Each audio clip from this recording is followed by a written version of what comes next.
So I just saw Maxxxine, and you know what, I'm actually a little bit mixed on this film. I like the last two movies, though I prefer X over Pearl. Sure, Pearl is a better shot and more interesting movie, but X is just a lot more fun, and personally I don't think I can ever watch Pearl again. It might be a little bit too slow for me, which is probably a fate that Maxxxine will share. I liked it, but in the end of the day, it felt like a film that struggled a bit to keep its focus. But the movie didn't start bad. It had a really good first act. I loved how we got transported to this sleazy world of the 80s. It had the political implications of the film affected the attitude towards Hollywood. I also think that it adds to the themes of the movie pretty well, especially with Maxxxine trying anything to get out of this life that she's stuck in.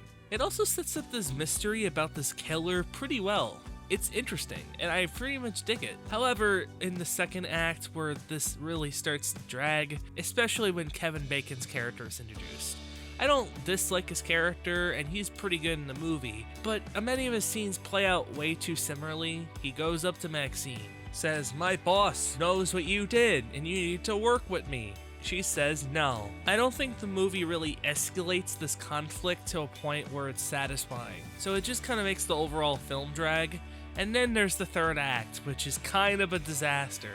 I really did not like this climax. It was kind of a mess when it came to the structure of this film. It might play better after watching X and this movie back to back, but watching this movie on its own with this ending kind of felt rushed and forced. The ending in particular is really bad because it doesn't make any ounce of sense. I'm trying real hard not to divulge into spoilers, but they have this really cool moment in the movie that they really wanted to show off, but it doesn't make any sense why it would happen in that moment. Like, I know why emotionally it's in the movie, but with the context of the police, I kind of find it hard to believe that this is the ending that we actually got. Speaking of that kind of cool nature, I think the gore in this movie is pretty good. It kind of adds to the pulpy 80s nature in a way that it's not too explicit, though there was one scene that made me violently uncomfortable, though obviously that was intentional and meant as a really empowering moment.